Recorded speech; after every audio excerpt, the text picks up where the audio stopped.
German Shepherd. Was left behind at the market. What baby did next? Left everyone in tears. The sight at Riverside Town Market that Saturday morning would haunt everyone who witnessed it. What a 5-year-old boy did for an abandoned dog left grown adults sobbing in the middle of the street. Don't forget to like, share, and let us know where you're watching from in the comments below. The morning sun cast long shadows across the cobblestone paths of Riverside Town Market when vendors first noticed the German Shepherd. He sat perfectly still beside the old wooden post near the main entrance, a worn leather leash wrapped twice around the weathered beam. His amber eyes tracked every person who passed, ears perking up with hope each time someone approached, only to droop when they continued walking by. Been there since 7 this morning, Rosa, the fruit vendor, mentioned to her neighboring stall owner as she arranged fresh apples in wooden crates. Her weathered hands paused in their work as she watched the dog maintain his vigil. Saw old Mr. Johnson tie him up. Had one of those oxygen tanks with him. The German Shepherd's tail, which had been wagging enthusiastically 3 hours ago, now barely lifted when children ran past. His massive frame, probably 90 pounds of muscle and loyalty, remained statue still, except for his constantly searching eyes. The water bowl someone had kindly placed beside him remained untouched. The piece of bread from the bakery stall lay ignored on the ground. "Should we call someone?" asked Miguel, the young man who sold handmade leather goods 2 stalls down. He'd been watching the dog all morning, something twisting in his chest every time the animal's hopeful expression faded into disappointment. "Give it another hour," Rosa replied, though her voice carried doubt. Maybe his owner just had a long appointment somewhere. But another hour passed, then 2. The sun climbed higher, beating down on the dog's thick coat. Market-goers began to whisper among themselves. Some tried approaching with food or water, but the German Shepherd would only sniff politely before returning his gaze to the crowd, searching for one specific face that never appeared. The afternoon brought more concern. The market security guard, a burly man named Frank, crouched near the dog, speaking in soft tones. "Hey there, big guy. Where's your person, huh?" The dog's tail gave a single weak thump against the ground, but his eyes never stopped scanning the thinning crowd. "I've seen this before," Frank muttered to Rosa as he stood up, his knees creaking. "Owner can't afford the vet bills or the food anymore. They leave them somewhere public, hoping someone else will take them." He shook his head, reaching for his phone.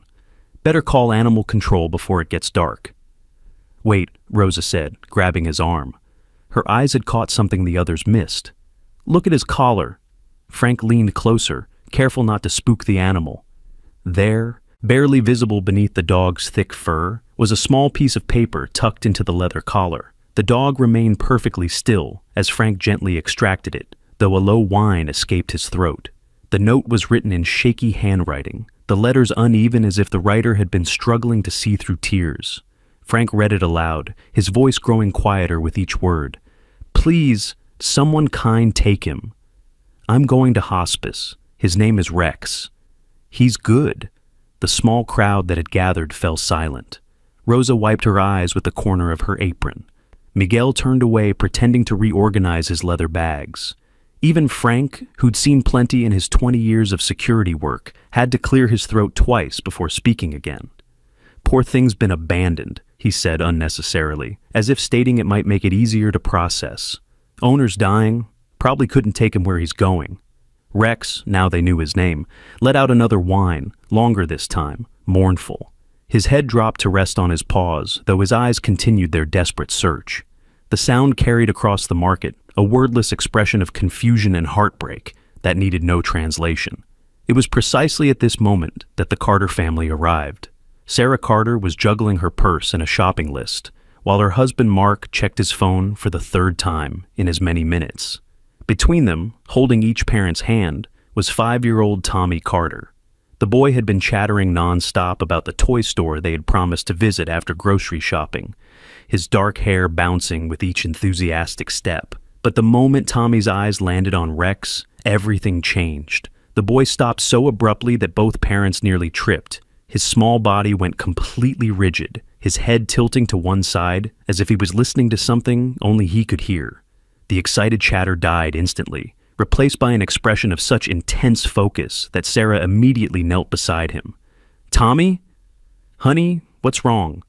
Tommy didn't answer. His enormous brown eyes remained locked on Rex, who had lifted his head to stare back at the child. The crowd seemed to fade away, the market noise dimming to a whisper. For several long seconds, boy and dog simply looked at each other across the 20 feet that separated them. "Mommy," Tommy finally whispered, his voice strange and distant. "He's crying inside." His person left him here on purpose. Mark frowned, following his son's gaze to the German shepherd. "How do you know that, buddy?" "Did you hear someone talking about it?" But Tommy was already pulling free from his parents' hands, taking slow, deliberate steps toward Rex. Sarah reached out to stop him, her maternal instincts firing. "Tommy, no, that's a strange dog. He might be scared or aggressive. Stay back." "He won't hurt me," Tommy said with absolute certainty that seemed impossible for a 5-year-old. "He's just scared and sad." His heart hurts worse than his paws. His paws? Mark exchanged a worried glance with Sarah. They hadn't mentioned anything about the dog's paws. The crowd parted as Tommy approached, everyone holding their breath. Rex's entire demeanor shifted. His ears, which had been drooping for hours, perked forward. His tail, motionless for so long, began to wag tentatively. Most remarkably, he lowered himself to the ground, making himself smaller, less threatening to the approaching child. Tommy knelt just out of reach, his small voice carrying clearly in the hushed market. "Hi, Rex," Sarah gasped. "How did you know his name?" Tommy didn't turn around, didn't break eye contact with the dog. "He told me." Before anyone could process this impossible statement, Tommy extended his small hand, palm up, fingers relaxed. Rex stretched his neck forward, sniffing carefully. Then, in a movement that made several onlookers gasp, the massive German shepherd scooted forward on his belly until his head rested in Tommy's lap. The boy's hands found the soft fur behind Rex's ears, and both child and dog became perfectly still. Tommy's eyes were closed now, his expression peaceful yet concentrated. Rex's breathing, which had been rapid and anxious all day, slowed to match the child's rhythm. His owner's name was Mr. Johnson, Tommy said, eyes still closed. He had something wrong with his lungs. He couldn't breathe right anymore. He brought Rex here because he knew lots of people would see him and someone would help. Frank stepped forward, the note still in his hand. That's right. The note mentions hospice. How could you possibly know about Mr. Johnson? Tommy's eyes opened, but he was looking at Rex, not the adults. Rex is showing me, in my head, like pictures and feelings mixed together. He stroked the dog's head gently. Mr. Johnson loved him so much. They lived in a small house with a blue door. Rex would help him when he couldn't breathe right. He knew when the attacks were coming. Rosa knelt beside the security guard, her voice barely a whisper. This is impossible. Children don't just know things like this. But Tommy continued, seemingly unaware of the growing crowd or their amazement. Rex says his paws hurt from standing on the concrete for so long, and his throat is dry, but he was too worried to drink the water. He thought if he moved Mr. Johnson might come back and not see him. Sarah finally found her voice, though it shook. Tommy, honey, dogs can't talk to people. You must have overheard someone. He's not talking with words, Tommy interrupted, his young voice patient, as if explaining something obvious. It's different. It's like when you know I'm scared without me saying it, or when Daddy knows you're sad even when you're smiling. Rex just knows how to do it better. Mark ran a hand through his hair, completely at a loss. He was a practical man, an accountant who dealt in numbers and facts. This shouldn't be possible. Yet his son, who had never lied, to them, who still believed in absolute truths the way only young children could, was describing details he couldn't have known. Can you ask him something? Frank said suddenly, his skepticism warring with curiosity. Ask him what Mr. Johnson called him, not his real name, but a nickname. Tommy looked at Rex, his small fingers still buried in the dog's fur. A moment passed. Then the boy smiled, the first happy expression he'd worn since seeing the dog. Bear? He called him Bear because when Rex was a puppy, he looked like a little bear cub, and also because Rex would give bear hugs when Mr. Johnson was sad. Frank's phone clattered to the ground. His face had gone pale. I know Mr. Johnson, knew him. He's my neighbor's father. Used to talk about his dog Bear all the time. Said Bear gave the best hugs when his wife died last year. The market erupted in whispers. People pulled out phones, some recording, others texting friends. But Tommy seemed oblivious to it all. He was leaning close to Rex's ear now, whispering something too quiet for anyone else to hear. "What are you telling him?" Sarah asked, her maternal concern overriding her shock. "That we're going to help him," Tommy said simply. "That he doesn't have to be scared anymore." "Tommy, we can't just—" Mark began, but his son turned to look at him with eyes far too knowing for his age. "Daddy, he doesn't have anywhere else to go.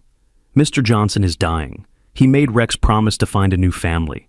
That's why Rex stayed here even though he was scared and hungry. He was keeping his promise."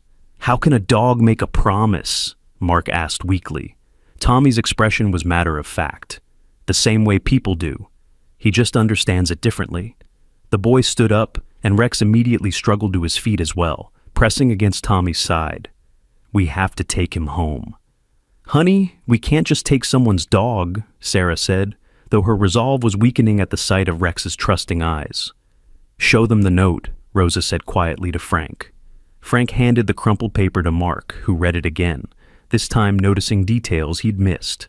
The shaky handwriting, the water stains that might have been tears, the simple plea for kindness. "The owner abandoned him," Frank said. "Technically, after 4 hours, he's considered a stray. You could take him if you wanted, better than animal control." "Please, Mommy," Tommy said, his small hand resting on Rex's head. "He's special. He helps people. Mr. Johnson is worried no one will understand how special he is." Sarah looked at her husband, a silent conversation passing between them. They'd talked about getting a dog, but not like this. Not a full-grown German shepherd with unknown training and temperament. Yet, something about the way Rex looked at Tommy, the way the dog seemed to understand every word. "Just for tonight," Sarah said finally. "We'll take him home tonight and figure out what to do tomorrow." Tommy's face lit up, but he didn't jump or cheer the way he normally would. Instead, he knelt back down and hugged Rex gently around the neck. "Did you hear that? You're coming home with us?" Rex's tail wagged for the first time in hours with real enthusiasm. He licked Tommy's face once, gently, then stood at attention beside the boy, as if he'd always belonged there. As the Carters prepared to leave, Rosa hurried over with a bag. "Some food for him," she said, pressing it into Sarah's hands. "And my phone number.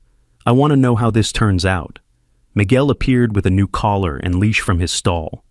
"No charge," he said gruffly. "Dog's been through enough." Even Frank contributed, producing a metal water bowl from the security office. "Had a dog once," he mumbled.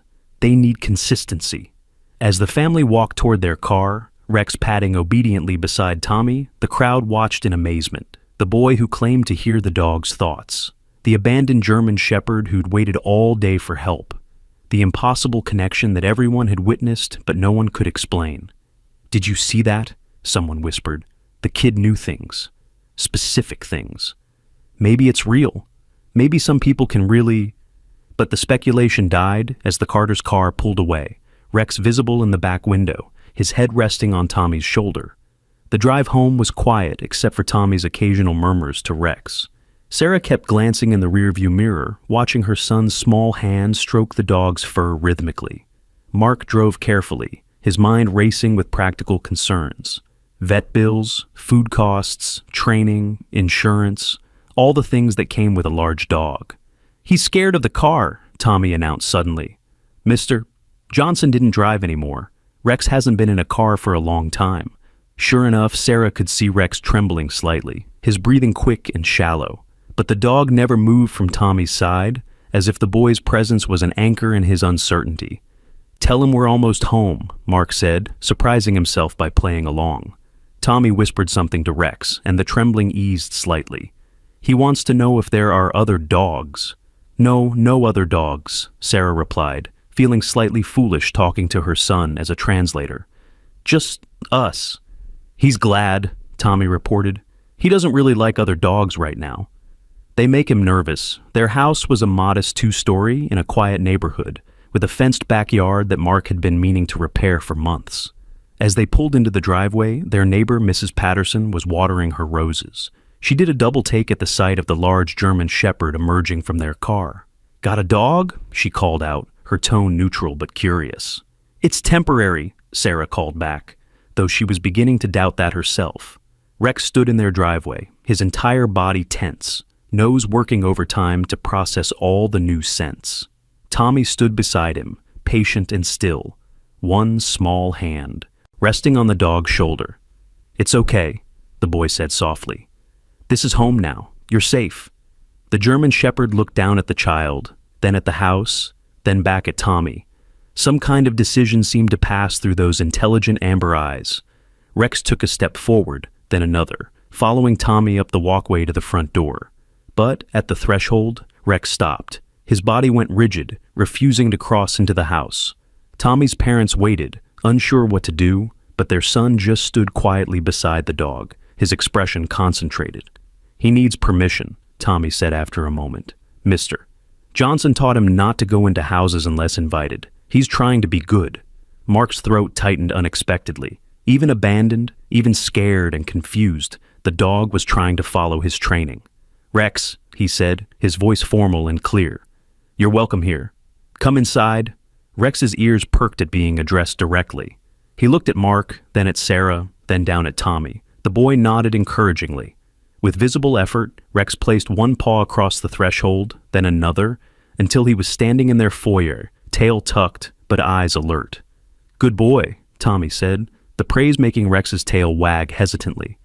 "See? You're home." Sarah headed to the kitchen to prepare some of the food Rosa had given them, while Mark found old blankets to make a bed in the corner of the living room. Tommy never left Rex's side, maintaining that strange, silent communication that his parents couldn't quite bring themselves to fully believe or dismiss. "He's thirsty, but he won't drink until everyone else does first," Tommy announced. "Mr. Johnson always drank first to show the water was safe." Mark filled a glass with water and took a deliberate sip, then set Rex's bowl on the floor.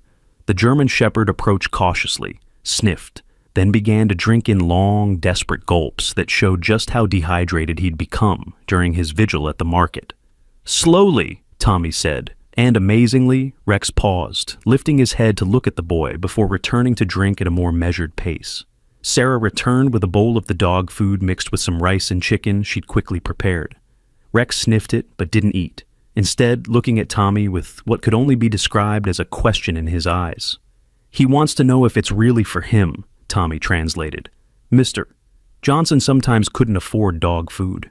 Rex learned not to eat unless told it was his." "Oh my God," Sarah whispered, her eyes filling with tears. The thought of this loyal dog going hungry, never knowing if food was meant for him. "It's yours, Rex," Mark said firmly. "Eat." The German shepherd began to eat, slowly at first, then with more confidence. Tommy sat beside him, occasionally stroking his back, whispering things too quiet for his parents to hear. As evening approached, they faced the question of sleeping arrangements. Rex had been resting on the blankets in the living room, but as bedtime neared, he became increasingly agitated. He paced between the living room and the stairs, whining softly. "What's wrong with him?" Sarah asked, worried the dog might be in pain. Tommy, already in his pajamas, sat on the stairs watching Rex with that peculiar intensity. "He's confused." Mr. Johnson's bedroom was upstairs. Rex slept on a rug beside his bed every night for 8 years. He doesn't understand why Mr. Johnson isn't going upstairs. The simple explanation hit both adults like a physical blow. This dog was grieving. He was looking for his owner, waiting for the familiar routine that would never come again. "He can sleep in my room," Tommy said decisively. "Honey, we don't know if that's safe," Sarah began, but Tommy was already shaking his head. "He won't hurt me. He's not that kind of dog. Rex was trained to protect people, not hurt them." Tommy stood up, looking far more mature than his 5 years.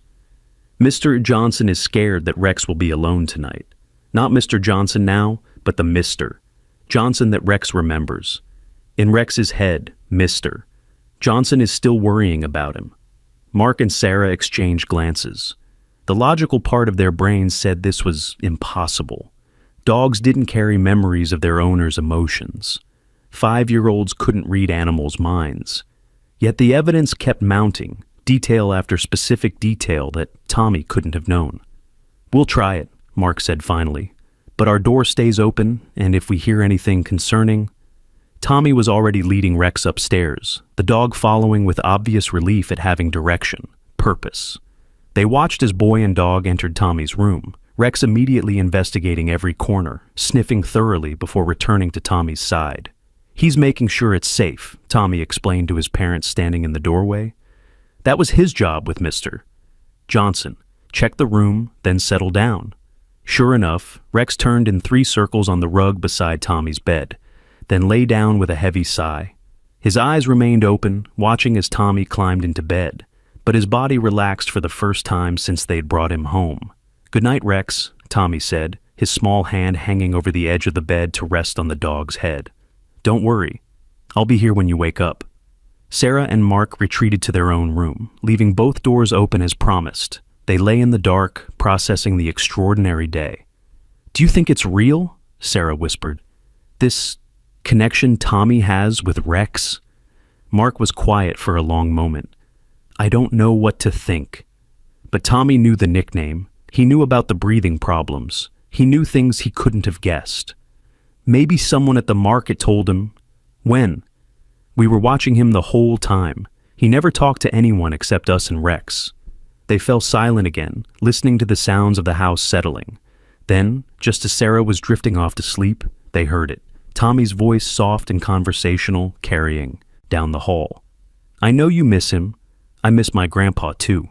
He went to heaven last year. Maybe they're friends now? Maybe Mr. Johnson and my grandpa are watching us right now." A soft whine from Rex. "It's okay to be sad. Mommy says being sad means you loved someone a lot. And Mr. Johnson loved you so much. That's why he made sure you'd find us." The sound of movement, maybe Rex adjusting position. "You want to see? Okay, I'll show you." Footsteps, small and careful, padding across the room. The scrape of a drawer opening. "This was my grandpa. See? He had white hair like Mr. Johnson. He was sick too, in his chest. He used to cough a lot, but he smiled all the time, just like Mr. Johnson did when he was with you." Mark felt Sarah's hand find his in the dark, squeezing tight. "Grandpa would have liked you. He always wanted a dog, but Grandma was allergic. I bet he's happy you're here now, like he sent you to us." The bed creaked slightly. "You can come up if you want. Just this once, because you're sad." The heavier sound of Rex moving, the bed creaking more substantially. "See? It's better when you're not alone. Mr. Johnson knew that. That's why he wanted you to find a family. He didn't leave you because he didn't love you. He left you because he loved you too much to make you watch him go away." Both Sarah and Mark were crying now, silent tears in the darkness. Their 5-year-old son was explaining death and love and loss to a grieving dog, and somehow it was the most profound thing they'd ever heard. The house grew quiet. After a few minutes, Mark crept down the hall and peered into Tommy's room. Boy and dog were curled together on the small bed, Tommy's arm thrown over Rex's neck, both fast asleep. Rex's eyes opened immediately at Mark's presence, alert and protective, but he didn't move or growl. He simply watched until Mark retreated, then closed his eyes again. The next morning brought new challenges and revelations.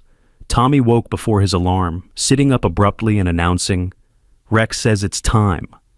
"Time for what?" Sarah asked, still bleary-eyed as she started breakfast. "I don't know. He just says it's important." They were about to dismiss this when Rex began pawing insistently at the back door, whining with unusual urgency. Mark led him out into the backyard, expecting a simple bathroom break, but Rex immediately ran to the far corner of the yard and began barking at the fence. Tommy followed, still in his dinosaur pajamas and bare feet. He stood beside Rex, his head tilted in that now familiar listening pose. "There's something wrong next door. Someone needs help." "Tommy, I'm sure it's just a cat or—" A crash from the neighboring yard cut Mark off, followed by a weak cry for help. Mark vaulted the fence to find elderly Mr. Chen on the ground, his ladder overturned, clutching his ankle. "Call 911!" Mark shouted, and Sarah ran for the phone. As they waited for the ambulance, Mr. Chen, grimacing through his pain, looked at Rex, who was watching through a gap in the fence. Smart dog. I've been lying here for 20 minutes, couldn't reach my phone. How did he know? Tommy answered before his parents could come up with an explanation. Rex heard you fall. He heard your breathing change when you got hurt. He used to help Mr. Johnson when he fell down. Mr. Chen's eyes widened, but he said nothing more as the paramedics arrived. As they loaded him into the ambulance, he called out to the Carters. That's a special dog you got there. Don't let anyone tell you different. Back inside, as they finally sat down to breakfast, Sarah noticed Tommy wasn't eating his usual peanut butter toast. What's wrong, honey?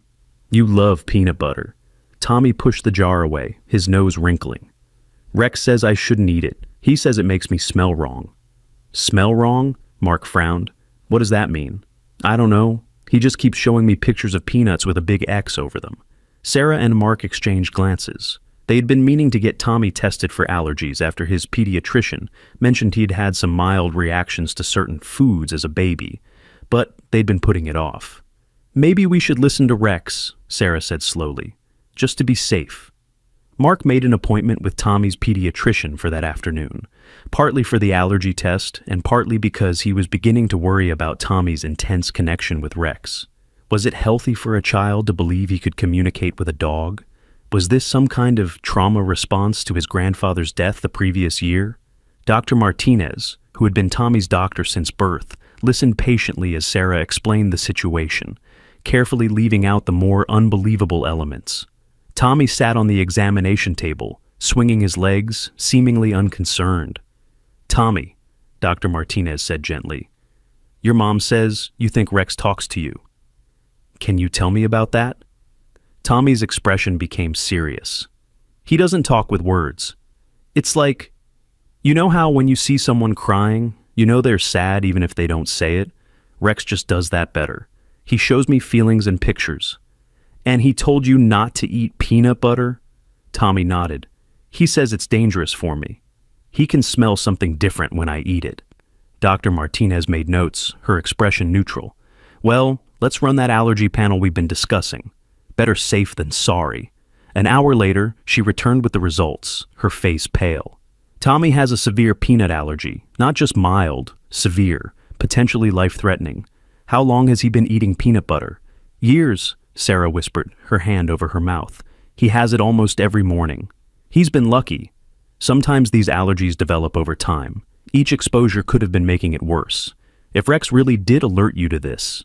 She trailed off, shaking her head. I've heard of dogs detecting cancer, seizures, low blood sugar, but this is extraordinary. On the drive home, Tommy sat quietly in the back seat, sensing his parents' shock. Finally, he said, Rex saved me, didn't he? Yeah, buddy, Mark said, his voice rough. He did. That's what he was trained for. Mr. Johnson had seizures. Rex could smell them coming. He says I smell like Mr. Johnson did before something bad happened. Sarah turned in her seat to look at her son. Tommy, how do you know all this? Really, truly how? Tommy met her eyes with that disconcerting directness children sometimes possessed. I don't know how, Mommy. When I saw Rex at the market, it was like a door opened in my head. And he was on the other side, waiting. He says some people can do this. Not many, but some. Usually kids because grown-ups forget how to listen. Listen to what? To everything that doesn't use words. That evening, as they prepared dinner, carefully avoiding anything with peanuts, the doorbell rang. Mark opened it to find a middle-aged woman with red-rimmed eyes and a worn photo album clutched to her chest. I'm sorry to bother you, she said. I'm Linda Johnson. I think you have my father's dog. The Carters invited her in, Rex immediately perking up at the sight of her, his tail wagging but his body trembling with conflicting emotions. He clearly recognized her, but remained pressed against Tommy's side. Bear? Linda said softly, and Rex whined, taking a tentative step forward before retreating back to Tommy.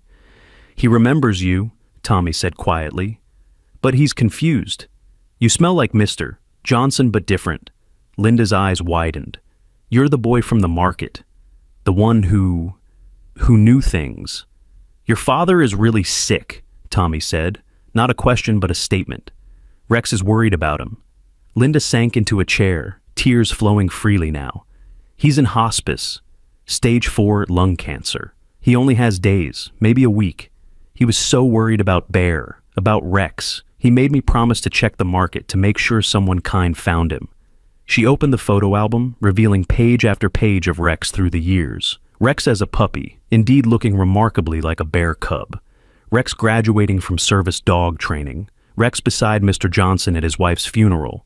Rex alert and watching as Mr. Johnson used his inhaler. Dad got him as a service dog 8 years ago, Linda explained. Rex could detect his COPD attacks before they happened. Saved his life more times than I can count. But more than that, Rex was his best friend. After Mom died, Rex was the only reason Dad got up in the morning. "Why didn't you take Rex?" Sarah asked gently. Linda's face crumpled. "I live in a tiny apartment in the city. No pets allowed. I begged the landlord, but Dad knew Rex would be miserable there. No yard, alone all day while I work. Dad said Rex deserved better. He made me promise to let him find his own family." "His own family?" Mark repeated. Linda nodded, wiping her eyes. "Dad always said Rex was special. Not just the service dog training, but something else. He said Rex could read people, really understand them. Dad believed Rex would know when he found the right family."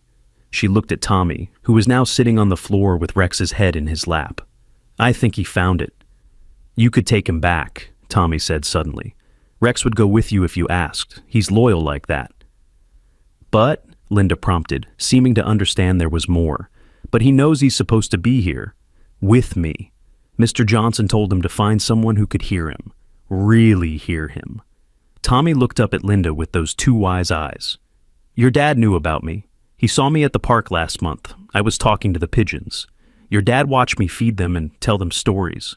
Rex says your dad followed us home that day. He knew where we lived." Linda gasped, her hand flying to her mouth. "Dad mentioned something about a special boy at the park.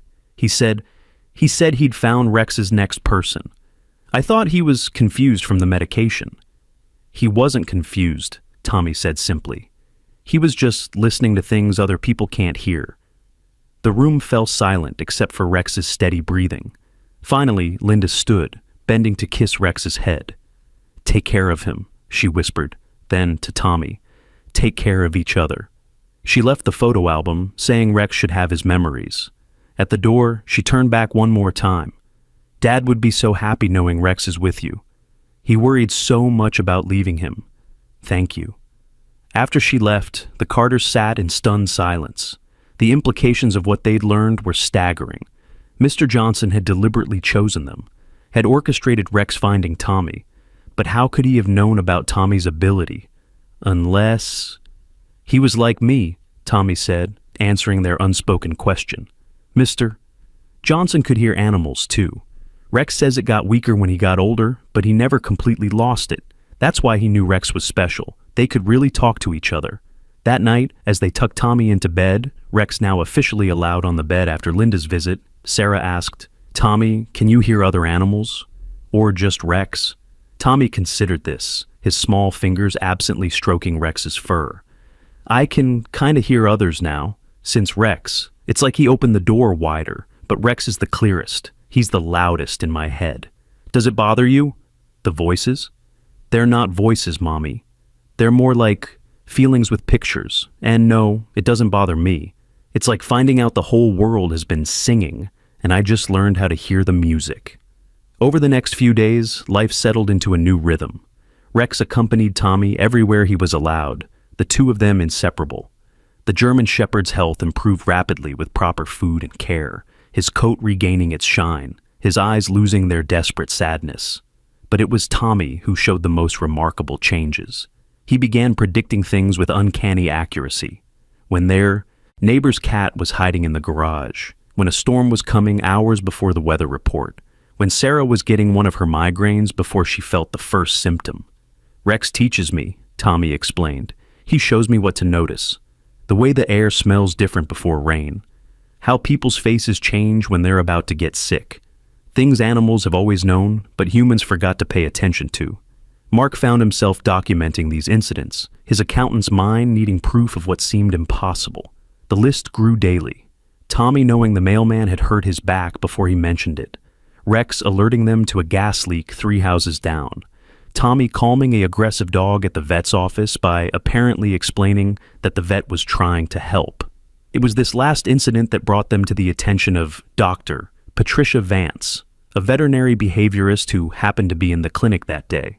She watched in amazement as Tommy sat with a terrified rescue dog, both of them still and quiet, until the dog suddenly relaxed and allowed the vet to examine him.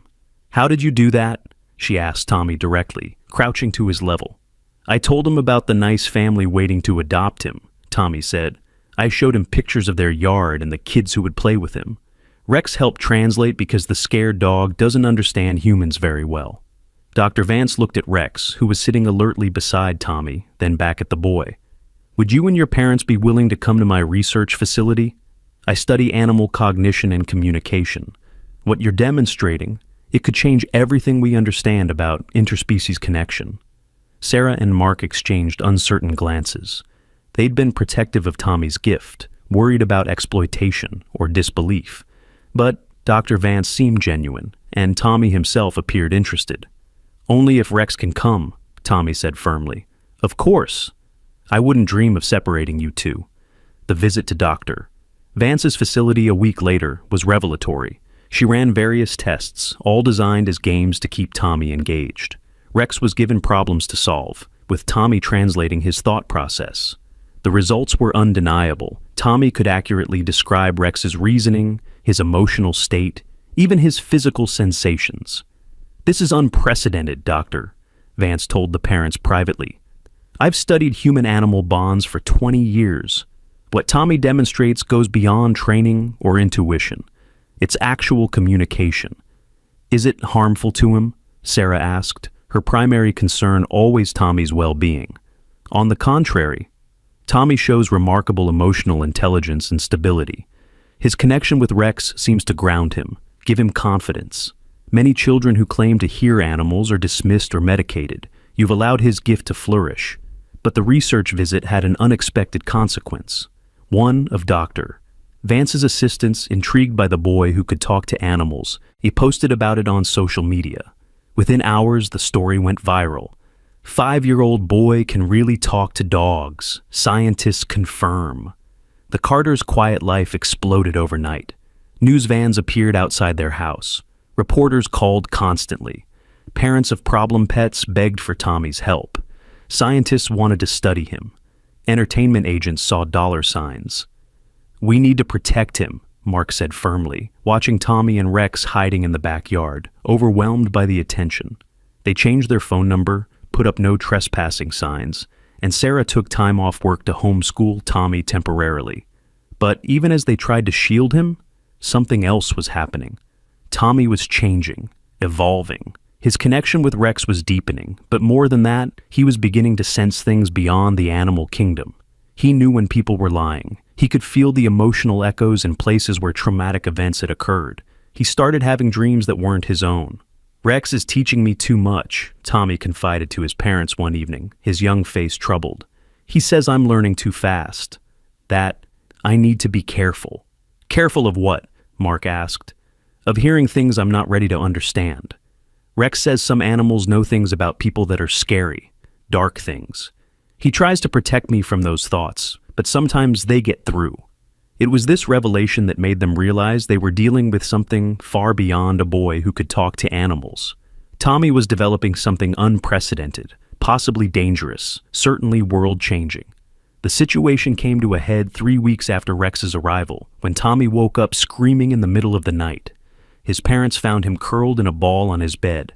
Rex pressed against him, both of them trembling. "The dogs," Tommy sobbed. "The dogs in the dark place. They're so scared. They're hurting them, making them fight."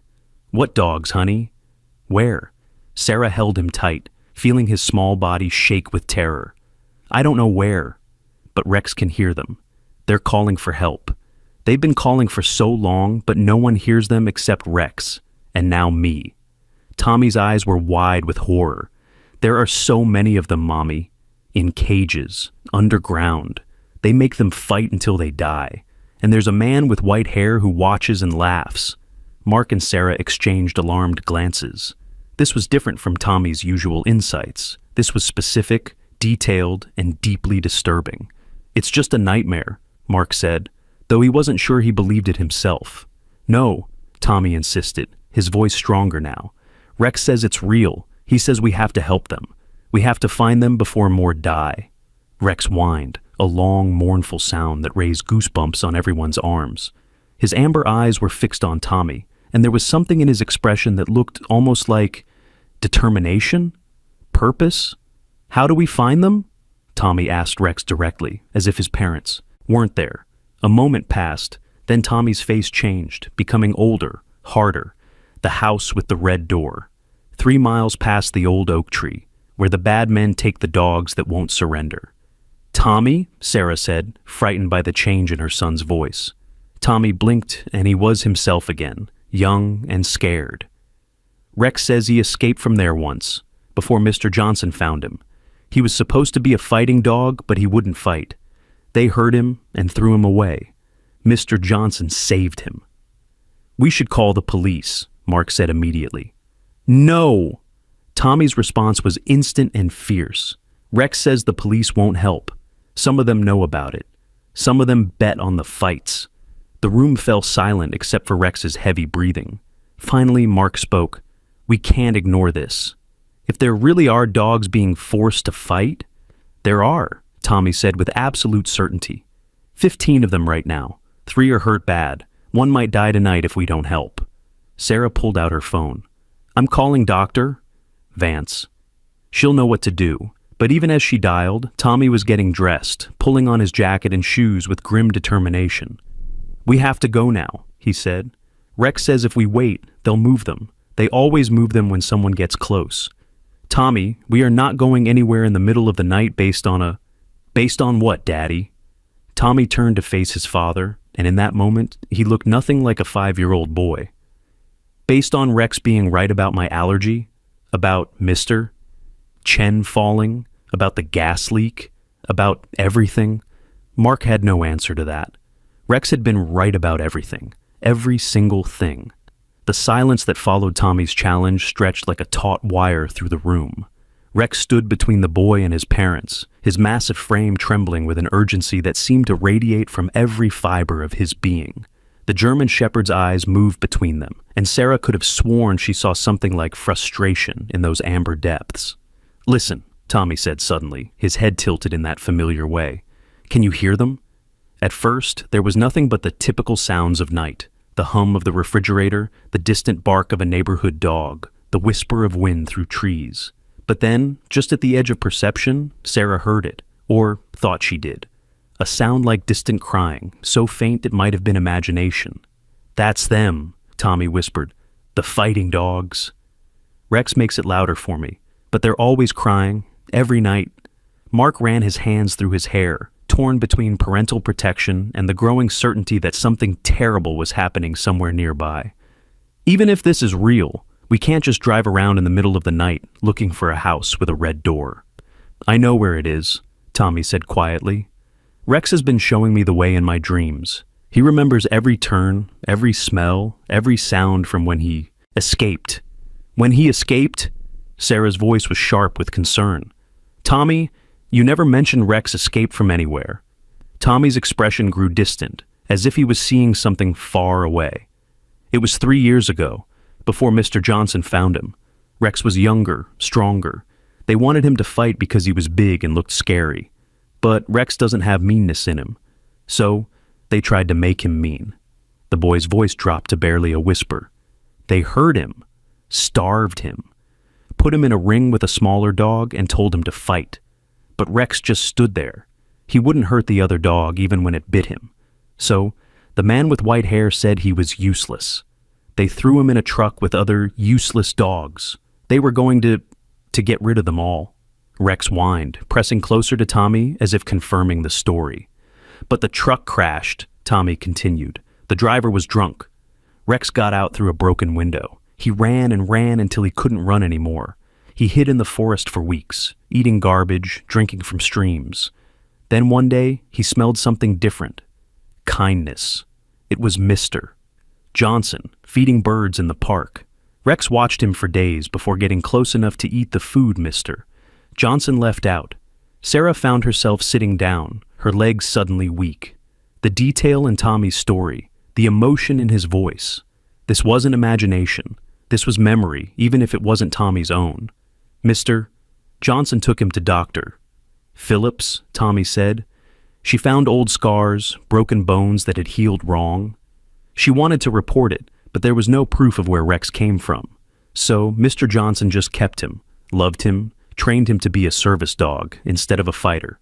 And now Rex wants to go back, Mark asked. Why? Because he can still hear them, Tommy said simply. The ones who can't escape. Every night he hears them crying. And now that I can hear them too. The boy's face crumpled. Daddy, we have to help them. How can we sleep knowing they're suffering? It was Rex who made the decision for them. The German Shepherd walked to the front door and sat, his posture straight and alert, every line of his body communicating readiness. He looked back at them once, then faced the door again, waiting. He's going with or without us, Tommy said. He'd rather go alone than let more dogs die, but he knows he needs help. His legs aren't strong enough yet from when they were broken. His legs were broken? Sarah gasped. When? They seem fine now. No, Mommy.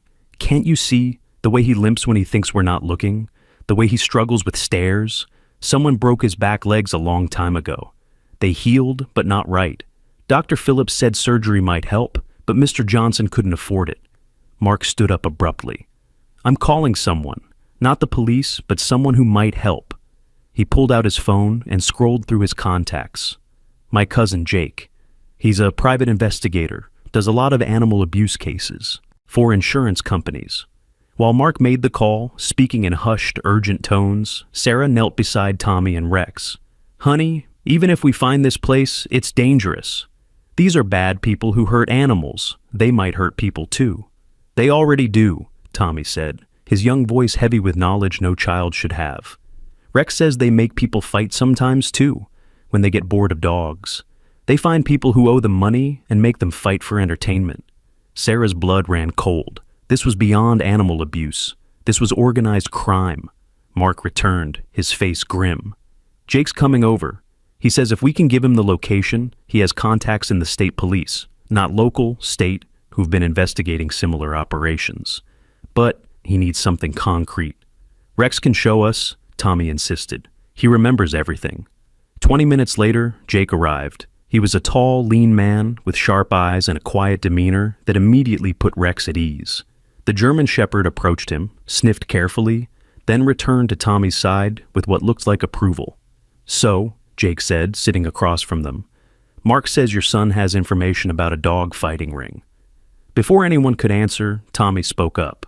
3 miles past the old oak tree on Highway 47, turn left at the abandoned gas station. Half a mile down, there's a dirt road with a broken mailbox. The house is at the end. Red door, black shutters. There's a barn in the back, but the dogs are underneath in a basement they dug special. Jake's eyes widened. He pulled out his phone and opened a mapping app. That's incredibly specific.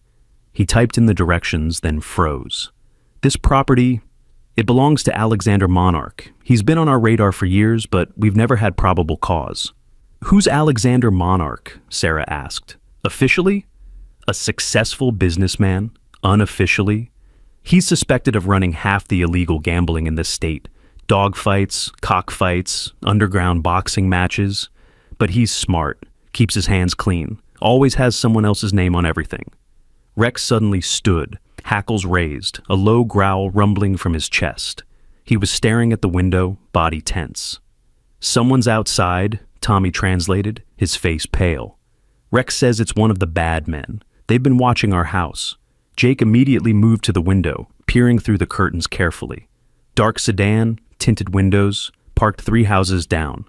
How long has it been there? Since dinner, Tommy said. Rex noticed but didn't want to scare us. Jake pulled out his phone and made a quick call. Yeah, it's me. I need you to run a plate. He rattled off numbers none of them had seen him observe. Black sedan, license number Victor David 9472. A moment later, his face darkened. Registered to a shell company owned by guess who? Our friend Mr. Monarch. They know about Tommy, Sarah said, fear creeping into her voice. The social media, posts about him talking to animals. They must have figured out Rex is the dog that escaped from them. We need to leave, Jake said decisively. Now.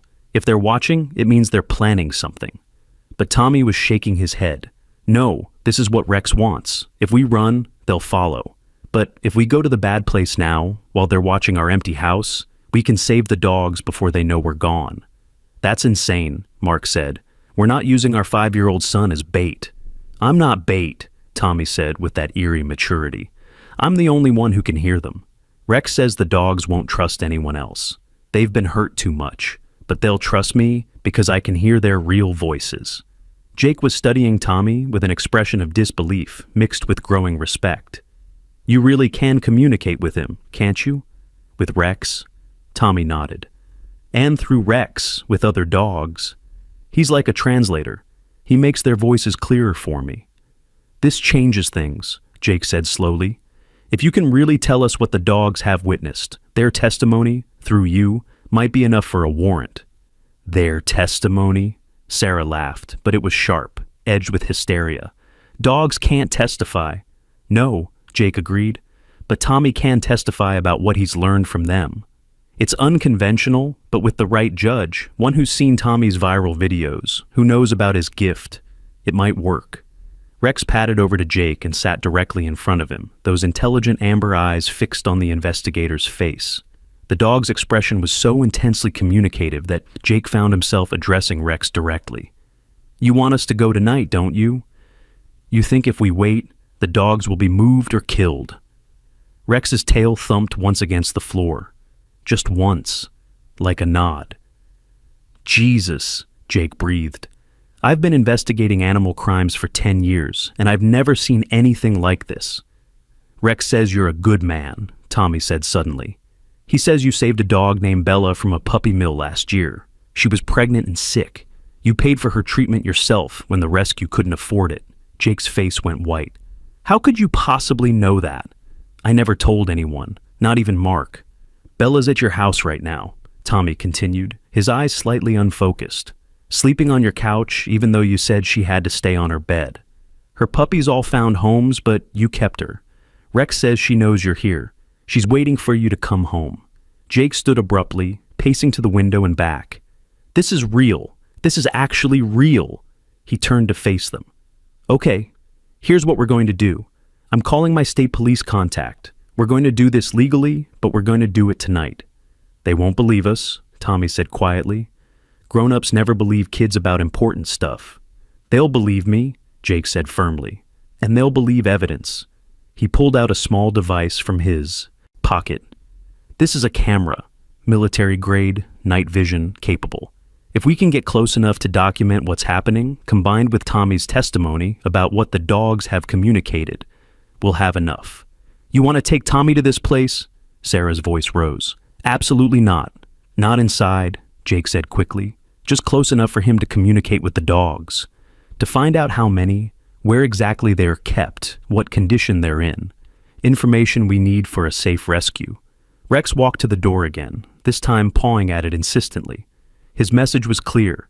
Time was running out. I have to go, Mommy, Tommy said, his young voice firm with resolve. Rex and I are supposed to do this. It's why Mr. Johnson left Rex at the market where we'd find him. It's why I can hear them. Everything happened for this. Sarah looked at her 5-year-old son, seeing not the baby she'd rocked to sleep just years ago, but something more. Something extraordinary and terrifying and wonderful all at once. We all go, she said finally, as a family. And at the first sign of danger, we leave. No arguments. Jake nodded. I'll drive. My car has reinforced windows and doors. Safer. He made another call, speaking rapidly. Need backup on standby. Possible raid on a monarch property. Yes, that monarch. I'll signal if we need you to move in. As they prepared to leave, Tommy went to his room and returned with something clutched in his small hands. It was the photo album Linda Johnson had left, the one documenting Rex's life with Mr.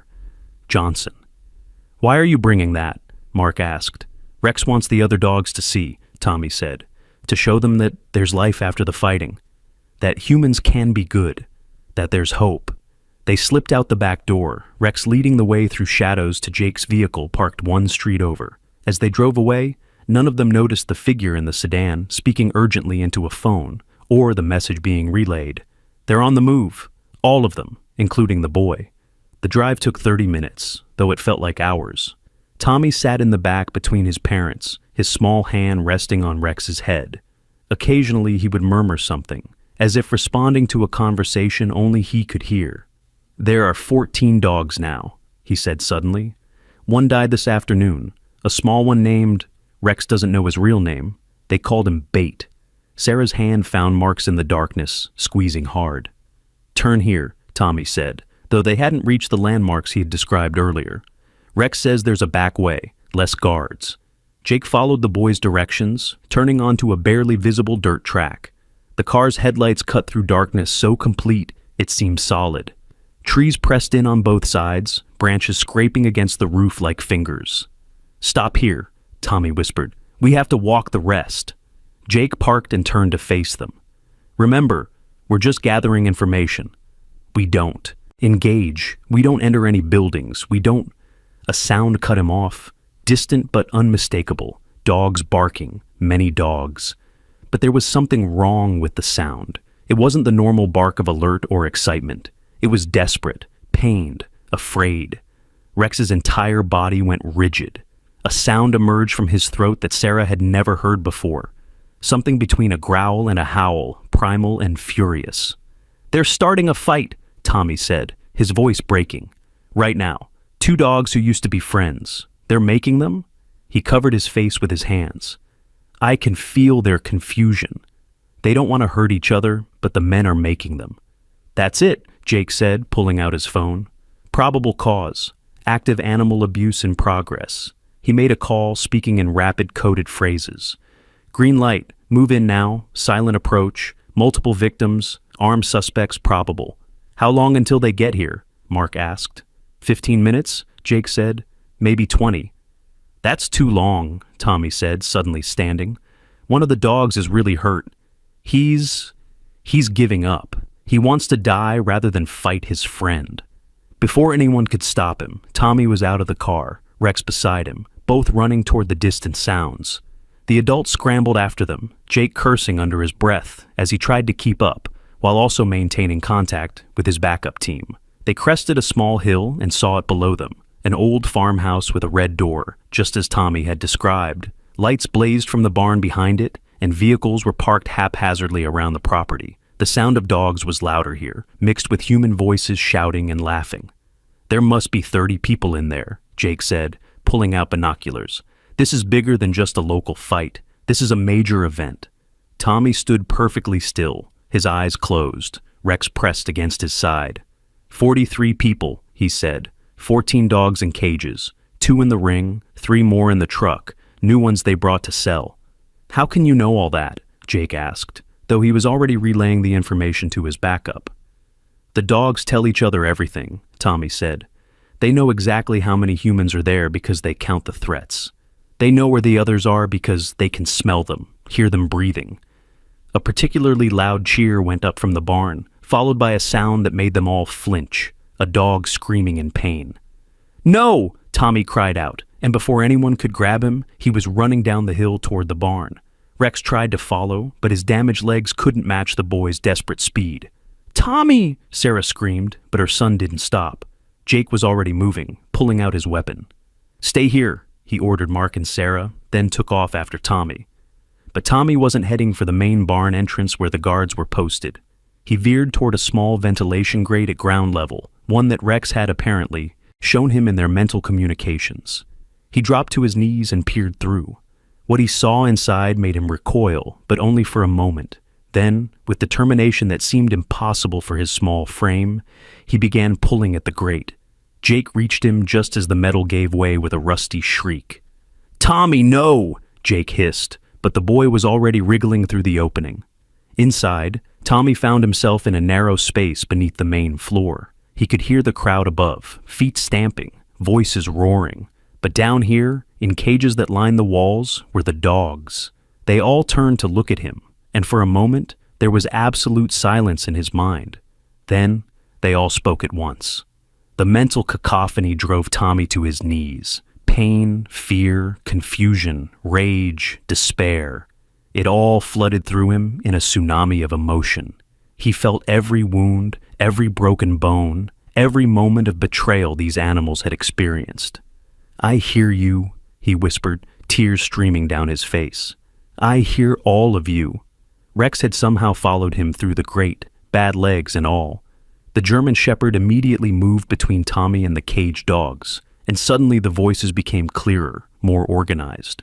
Rex was filtering them, translating them, protecting Tommy from the overwhelming flood. "Open the cages," Tommy said, understanding what needed to be done.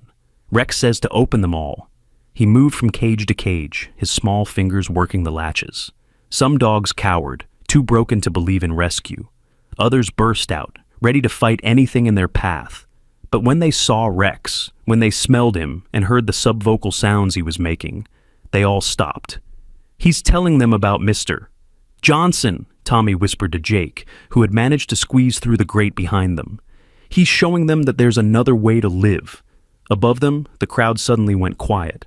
Then a voice, cold and authoritative, said, "We have visitors." "They know we're here," Jake said, pulling out his weapon. "Where the hell is my backup?" As if in answer, sirens suddenly split the night, many sirens, approaching fast. Chaos erupted above them, feet pounded as people ran for exits. Engines roared to life. But one set of footsteps was coming down, not fleeing. Slow, measured steps descending into the basement where they hid. A man appeared at the bottom of the stairs, older, distinguished, with silver-white hair and eyes like winter ice. Alexander Monarch himself. "The boy who talks to dogs," he said, his voice cultured, almost pleasant. "I've been wanting to meet you." Rex moved in front of Tommy, hackles raised, a growl building in his chest that made even the fighting dogs step back. "And the escaped fighter," Monarch continued. "Fighter 23, you cost me a considerable amount of money when you disappeared. Though I see you found yourself a new purpose." "His name is Rex," Tommy said, stepping out from behind the German Shepherd. "And these aren't fighters. They're dogs. They have names and feelings and families who miss them."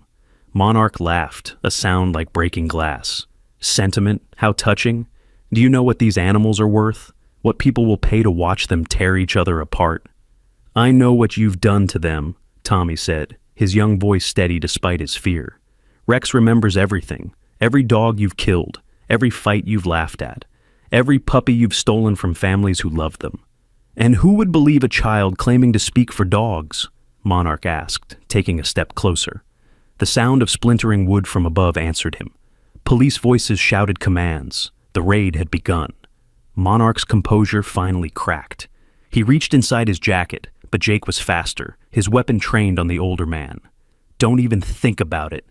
"You have no idea who you're dealing with," Monarch snarled. "I own judges, prosecutors, police commissioners. You'll never make anything stick." "Maybe not," Jake said, "but we have something you didn't count on. We have witnesses." "What witnesses?" Monarch scoffed. "These mutts?" "Every dog here remembers you," Tommy said quietly. "They remember your voice, your smell, your laugh when they were hurting. And I can tell their stories, all of them, every single thing you've done." For the first time, real fear flickered in Monarch's eyes. "That's impossible. No court would accept—" "The court of public opinion will," Jake interrupted. "Tommy's gift has already been documented, verified by scientists. When he tells the world what these dogs have experienced, when he describes in detail every fight, every death, every moment of cruelty, what do you think will happen to your empire?"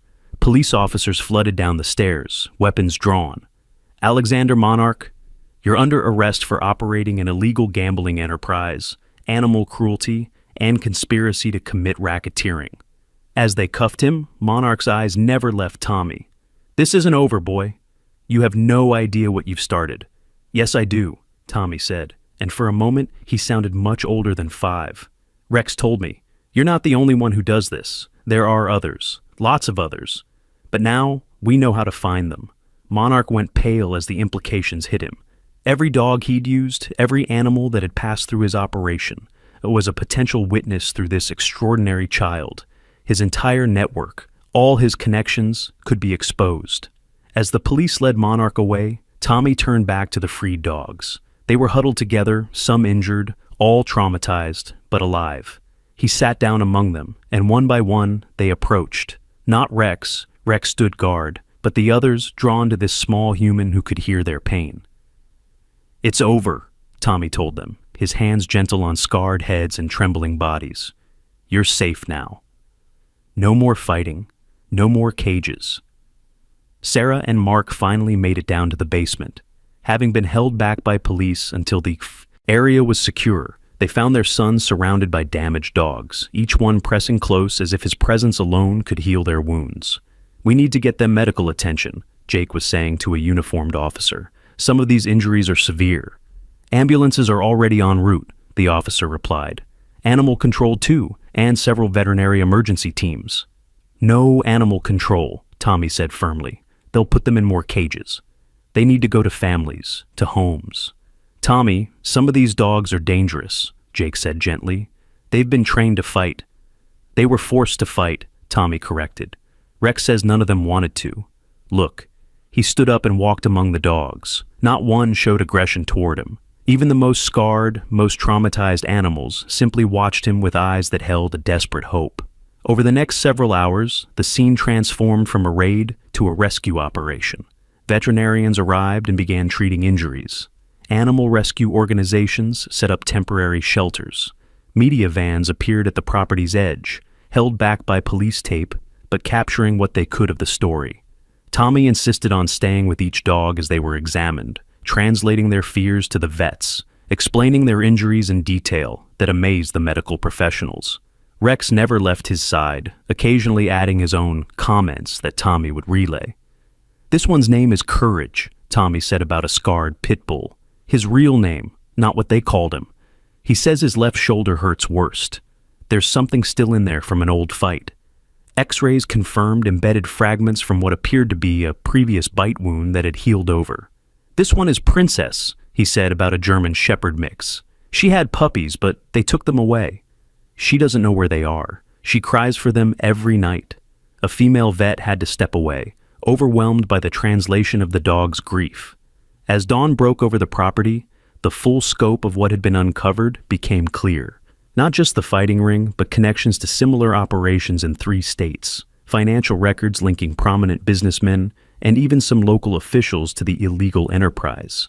It was, as one FBI agent put it, the biggest animal fighting bust in U.S. history. But for Tommy, sitting exhausted in the back of an ambulance with Rex's head in his lap, the victory felt hollow.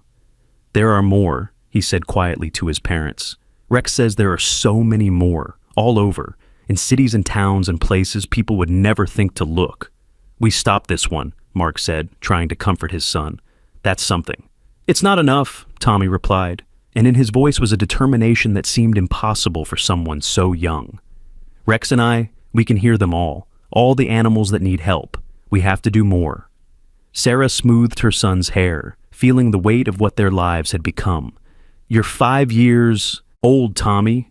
You can't save every animal in the world."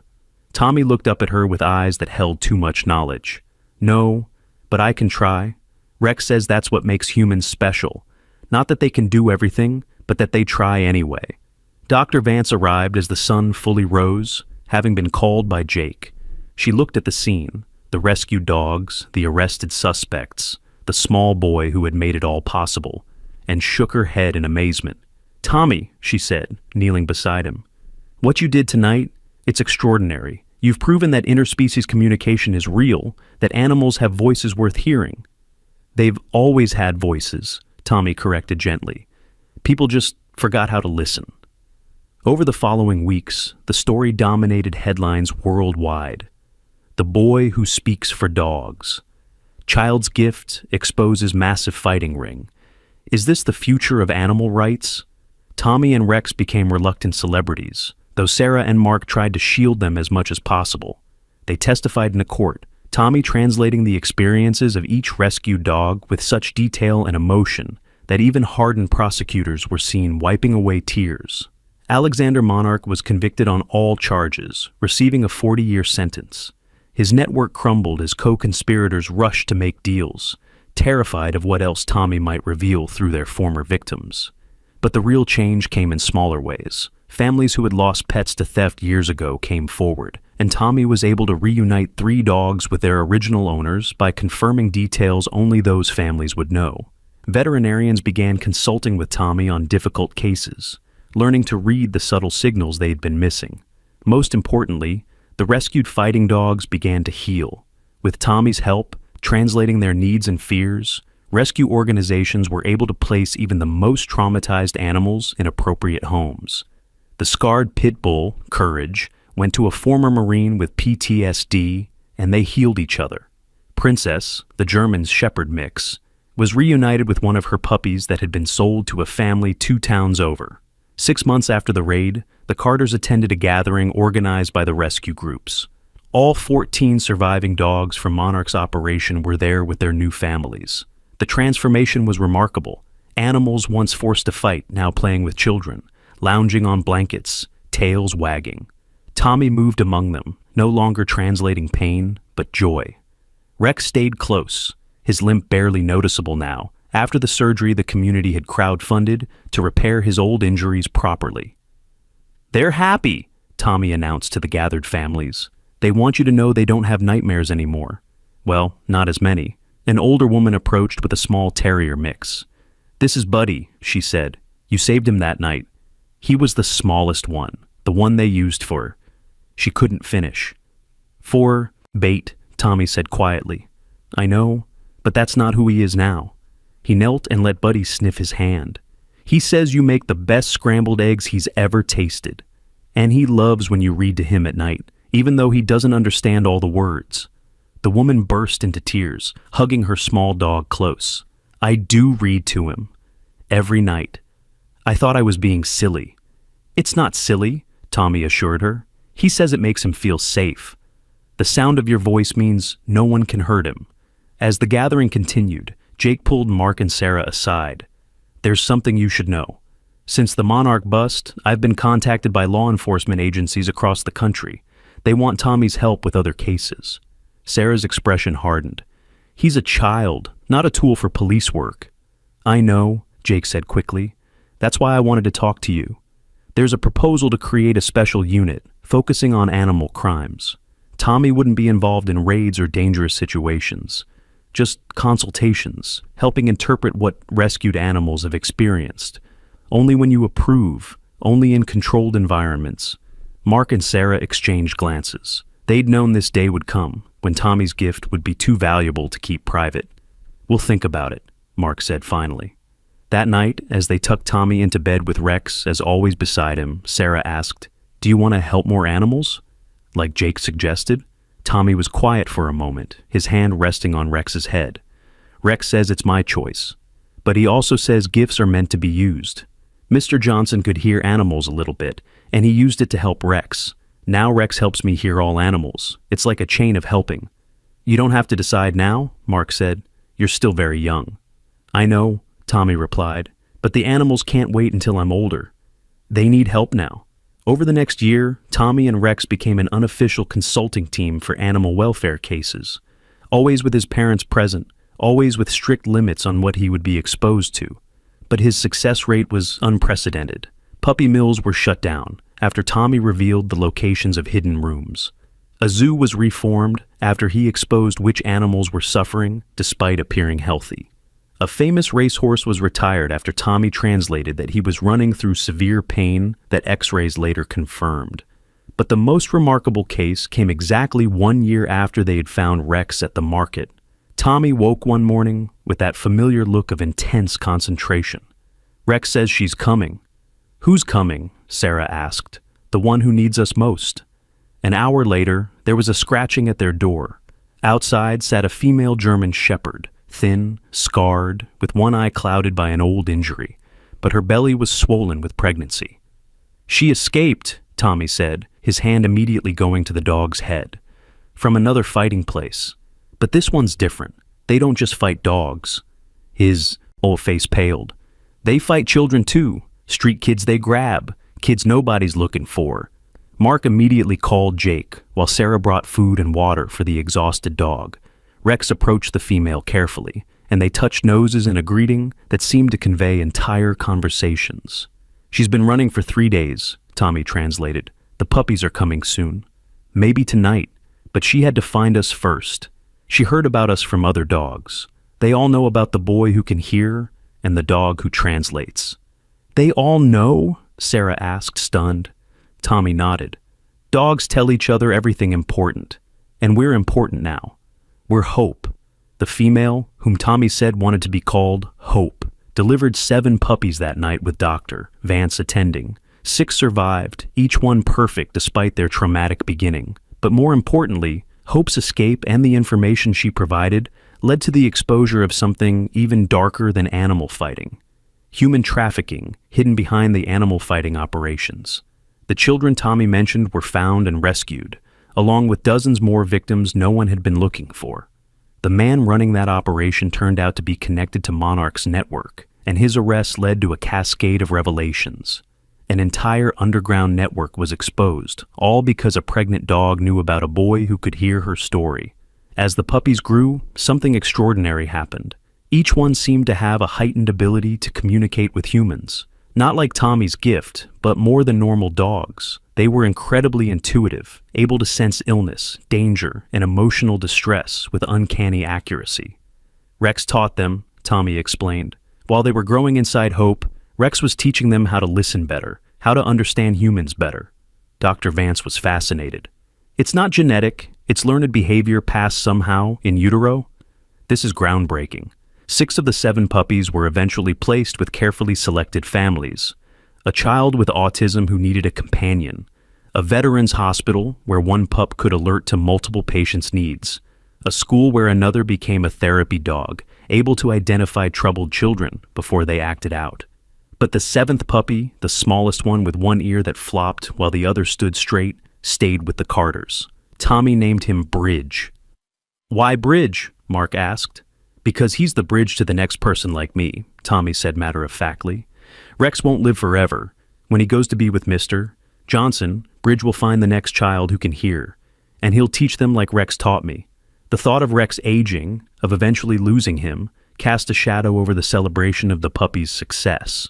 But Rex himself seemed unconcerned, spending his days training Bridge, teaching the puppy in ways that went beyond normal dog behavior.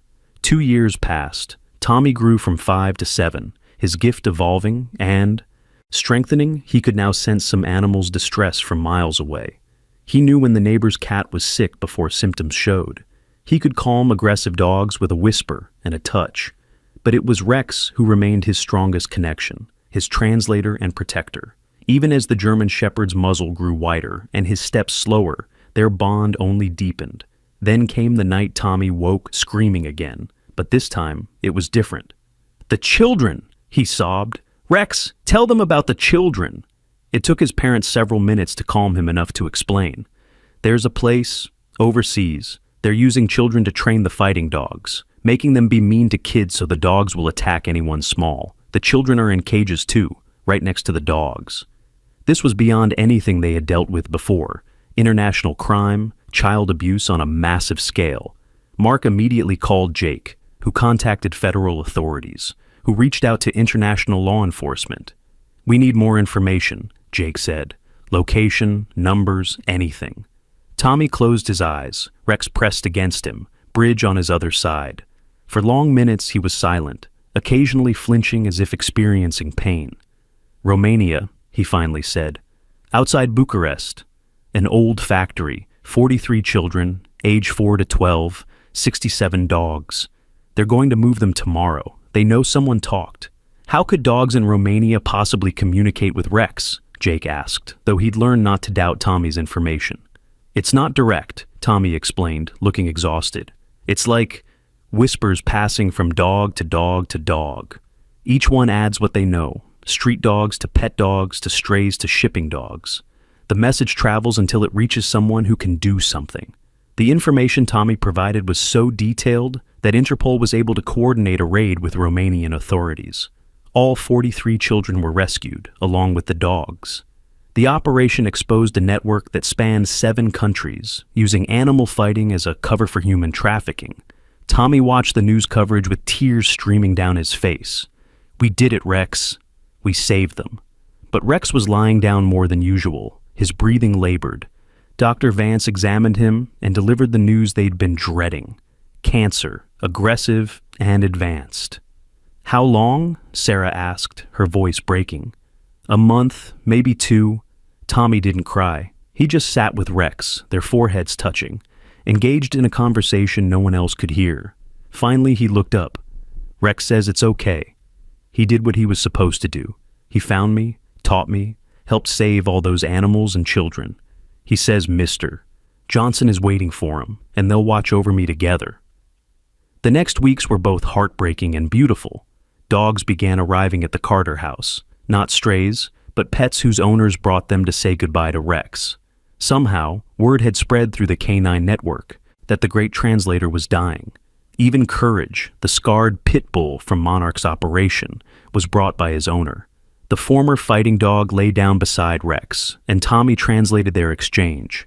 Courage is thanking Rex for showing him that humans could be kind. Rex is telling him he was always brave. He just needed someone to see it.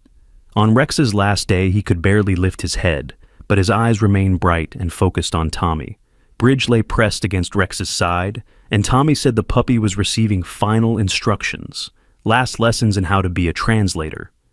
"He wants to go outside," Tommy said, "to the backyard where he can smell the trees." They carried Rex outside on his blanket, the whole family gathering around him.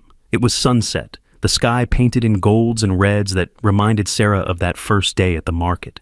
"He says thank you," Tommy whispered, "for finding him when he was lost, for giving him purpose after Mr. Johnson, for letting him teach me."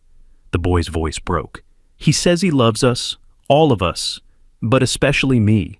Rex's tail gave one final weak wag. His eyes found Tommy's one last time, and in them was all the love, loyalty, and understanding that had defined their extraordinary bond. Then, with a soft sigh, Rex closed his eyes and was still. Tommy sobbed then, all his unusual maturity dissolving into the grief of a 7-year-old boy losing his best friend. Mark and Sarah held him as he cried. Bridge pressed against all of them, whimpering his own grief. They buried Rex in the backyard under the oak tree he'd loved to lie beneath. The funeral was attended by dozens of people and their dogs, all touched by Rex's story. Linda Johnson came, sharing that her father had passed just a week before. "They're together now," she said to Tommy, taking care of each other. As the crowd dispersed, Tommy remained by the grave with Bridge. The puppy was sitting exactly as Rex used to sit, alert and watchful. "Can you hear them?" Tommy asked Bridge. "All the voices Rex taught us to hear?" Bridge's ear perked, the one that stood straight, and he tilted his head in that familiar way. "Good," Tommy said, "because we have work to do. Rex showed us how to listen. Now we have to teach others." In the months that followed, Tommy and Bridge continued the work Rex had started. They helped expose 3 more fighting rings, reunited 22 stolen pets with their families, and identified medical issues in dozens of animals before symptoms appeared. But more importantly, Tommy began teaching other children. Kids who showed that same spark of connection with animals, who heard things others couldn't. With Bridge's help, he taught them to listen, to translate, to be bridges themselves between the human and animal worlds. "Rex always said it wasn't just about me," Tommy explained to a group of these children one day. "It's about remembering what we all used to know, that every creature has a voice, every life has value, every story deserves to be heard." On the first anniversary of Rex's death, the Carters received an unexpected package. Inside was a collar, old, worn, with a tarnished tag. The tag read simply, "Bear." The note attached said, "Found this in my father's things." He wanted Tommy to have it when the time was right. Linda. Tommy held the collar with reverence, then walked to Rex's grave and hung it on the small headstone they'd placed there. Bridge sat beside him, and for a moment, Tommy could have sworn he heard Rex's voice one more time, carried on the wind. "Well done," it seemed to say. "Well done, my boy." 5 years later, Tommy, now 12, stood before Congress, testifying about a bill that would recognize animal testimony through qualified interpreters in abuse cases.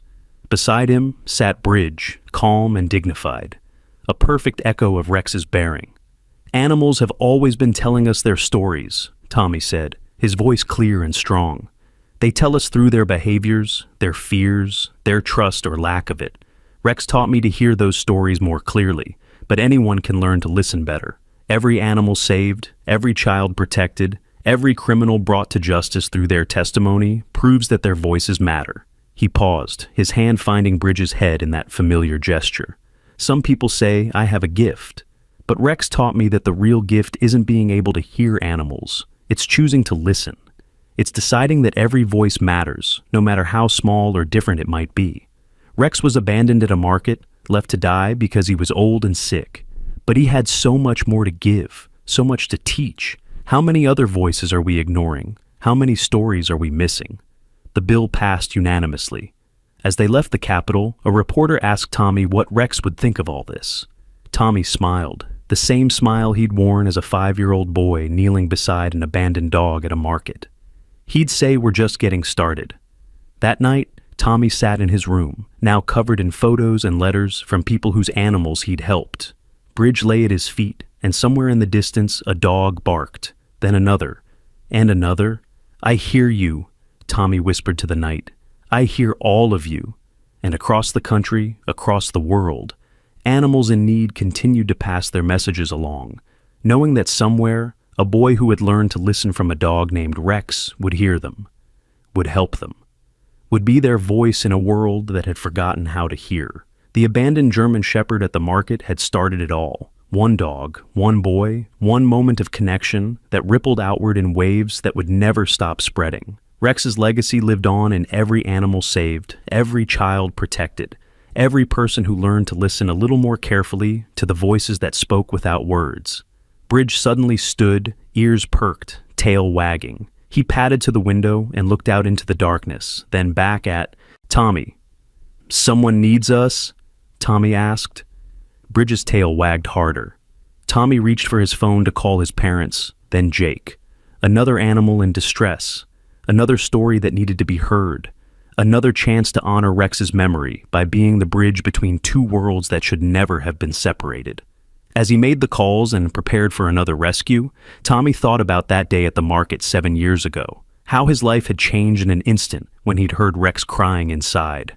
How a simple act of compassion had led to hundreds of animals saved, dozens of criminals arrested, and a complete transformation in how society viewed animal consciousness. All because a 5-year-old boy had stopped to listen to an abandoned dog's silent cry for help. All because Rex had waited, trusted, and found his voice through a child who could hear what others couldn't. All because love doesn't need words, just an open heart and the willingness to truly listen.